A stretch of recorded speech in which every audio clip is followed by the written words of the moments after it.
শুরু করতে চলেছি গাজন সিরিজের সেকেন্ড পার্ট অর্থাৎ দ্বিতীয় খণ্ড। প্রথম খণ্ডতে আমরা দেখেছিলাম যে এই চন্দনেশ্বর জিউ মন্দিরের বিশেষ বিশেষ আকর্ষণ অর্থাৎ ভক্তদের ঝুলন সহ নীল পুজোর দিন সুদূর কংসাবতী থেকে, যেটা এখান থেকে প্রায় 15 কিলোমিটার দূর, সেখান থেকে জল বয়ে নিয়ে আসা ভক্তদের। আজ চৈত্র সংক্রান্তি, আজ গাজন বা চড়ক উৎসব। গ্রাম বাংলার প্রায় প্রতিটি শিব মন্দিরেই এই দিনটি বিপুল সমারোহে পালন করা হয়। তো আজও সেই মতো চন্দনেশ্বর জিউর মন্দিরে বিশেষ বিশেষ পুজো পালন করা হচ্ছে। আজকে যে যে বিশেষ আকর্ষণ রয়েছে সেগুলো আমরা পুজো কমিটির উদ্যোক্তাদের কাছ থেকে জেনে নেব। আমাদের মাঝখানে আমরা পেয়েছি এই পুজো কমিটির উদ্যোক্তা একজনকে, তো তার মুখ থেকে জেনে নেব এই পুজোর বিশেষ আকর্ষণ আজকের দিনে। নমস্কার দাদা। নমস্কার। আজকে কি কি পুজোর যে বিশেষ বৈশিষ্ট্য বা বিশেষ আকর্ষণ সেটা কি কি রয়েছে আজকে? আমাদের এই শ্রী শ্রী চন্দনেশ্বর জিউ বাবা ভোলে বাবার এই লাস্ট চৈত্রের যে সমস্ত আমাদের বিশেষ ক্রিয়াকলাপ, বাবার ক্রিয়াকলাপগুলো রয়েছে, তার মধ্যে আমাদের আকর্ষণীয় হচ্ছে জিভে অসংখ্য কাটা নিয়ে ভক্তগণ এসে এই অগ্নিকুণ্ডের উপর চলবে। এবং তারপরে আমাদের আছে পিঠে অসংখ্য কাটা নিয়ে আমাদের তারা মাচাতে উঠে ওইখানটায় ওড়ার ব্যবস্থা আছে, ওইখানে ভক্তগণ উড়বেন। এবং রজনীপুর আছেন হাতে, রজনীপুর এবং অসংখ্য ভক্তগণ সমারোহ হন এই আমাদের মেলাতে। এগুলো আমাদের বিশেষ আকর্ষণ। আমরা জেনে নিলাম পুজো উদ্যোক্তাদের কাছ থেকে যে আজকে মেলার কি কি বিশেষ বৈশিষ্ট্য বা উপকরণ রয়েছে। তো সেখানে আমরা দেখতেই পাচ্ছি অলরেডি এখানে অগ্নিকুণ্ড তৈরি হয়েছে। প্রায় 3 থেকে 4 কুইন্টাল কাঠের আগুন এখানে জ্বলছে। এই আগুনেই ভক্তরা বিকেলবেলা দাঁতে জিভে কাঁটা নিয়ে উপস্থিত হবেন এবং এর ওপর দিয়ে তারা চলবেন। এছাড়াও যে বিশেষ বিশেষ বৈশিষ্ট্যগুলো রয়েছে সেগুলো আমরা দেখব এবং এই পুজো বা এই চড়ক উপলক্ষে যে আয়োজন করা হয় সেগুলো আমরা উপভোগ করব। দেখতে থাকো উদয়ন ডায়েরি।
এখন আমরা দেখতে পাচ্ছি যে বিভিন্ন যে বৈদিক ক্রিয়াকলাপ সেগুলো হয়েছে এবং আজকে ভক্তরা জিভে কাঁটা নিয়ে আসছেন এবং তার সঙ্গে যারা ঝুলন ভক্তা তারা মাচা সেই মাচায় করে আসছেন, সেটা আমরা দেখতে পাচ্ছি। এরপরে আরো বিভিন্ন দৃশ্য আমরা চোখের সামনে দেখে নেব। আজকে আমরা পেয়ে গেছি এই পুজো কমিটির অন্যতম উদ্যোক্তাকে, তার মুখ থেকে জেনে নেব যে আজকের যে ক্রিয়াকলাপ চৈত্র সংক্রান্তির দিন সেগুলো কি কি পালন করা হয়। প্রথমত আমাদের জিতপুর ভক্তা আছে। প্রথমত জিতপুর ভক্তার সঙ্গে সঙ্গে পিঠপুর ভক্তা এবং ঝুলন ভক্তা বলে একটা ভক্তা, তাদেরকে জানকী মিশ্রি পুকুরে স্নান করানোর পরে একটা পঞ্চরথ খাড়া পাট তৈরি করে তাদেরকে চাপিয়ে আনা, সঙ্গে বিভিন্ন রকম আদিবাসী নৃত্য, সঙ্গে অন্যান্যদের মানে তাণ্ডব নৃত্য, ভক্তাদের নাচ, বাজনদার আছে, দেশের গ্রামবাসীরা সবাই মিলে একসঙ্গে নাচতে নাচতে আমাদের অগ্নিকুণ্ড বলে একটা জায়গা, যে জায়গাতে অগ্নিপাঠ হয়, সেখানে এসে মানে ওই জিতপুরের ভক্তরা জ্বলন্ত আগুনে কত কুইন্টাল কাঠ প্রায় অন্তত 50 কুইন্টালের গায়ে কাঠ, কি আরো বেশি কাঠ পুড়িয়ে যে আগুনটা তৈরি, সেই আগুনে জিভে কাঁটা লাগানো সেই ভক্তারা ওখানে তার উপর দিয়ে চলাচল করে, মানে জিভে কাঁটা নেয়। এবং তারপরে পিঠে কাঁটা মেরে একটা 45 ফুট গাছের সেখানে তারা মাথা বানানো, সেখানে উঠে পুরা হয়। এবং তারপরে রজনীপুর বলে একটা হয়, হাতের কাঁটা মেরে বাহুতে কাঁটা মেরে 50 ফুট দড়ি এদিক ওদিক যাবে, সেরকম পরিস্থিতিতে তারপরে আমাদের এবার মেলা শুরু হলো। আর এখানে মেলাও বসে, এখানে মেলা বসে, অনেক লোকের সমাগম, বিভিন্ন দোকানদানি আর ছৌ নৃত্য এইসব দিয়ে আমাদের এই মেলা পরিবেশন হয়। মানে বিভিন্ন জেলা থেকে দর্শনার্থীরা, বিভিন্ন জেলা থেকে, অঞ্চল থেকে, গ্রাম থেকে দর্শনার্থীরা আসছে। এবং পরে পরে আরো উন্নত হওয়ার জন্য আমরা সবার সহযোগিতা চাই, এই সহযোগিতা পেলে আমরা খুব খুশি হব। ধন্যবাদ আপনাদের সবাইকে। তো আমরা শুনলাম পুজো উদ্যোক্তার কাছ থেকে যে এই পুজোর বিশেষ করে আজকের দিনের বিস্তারিত তথ্য, তো আরো লোমহর্ষক দৃশ্যগুলো তোমরা উপভোগ করতে থাকো এই ভিডিওর মধ্যে দিয়ে।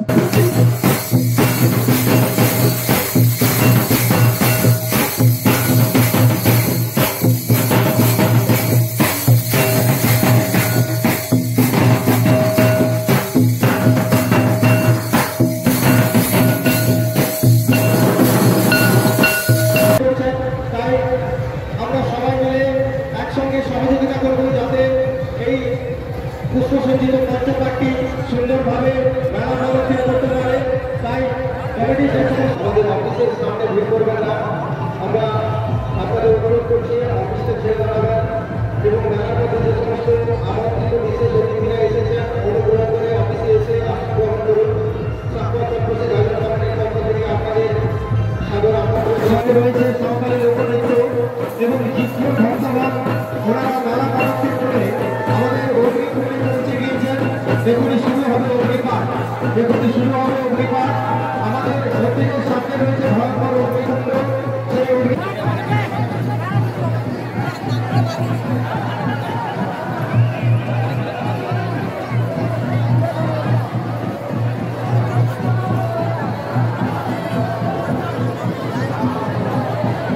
এখানে তুলতে হবে।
পার্টি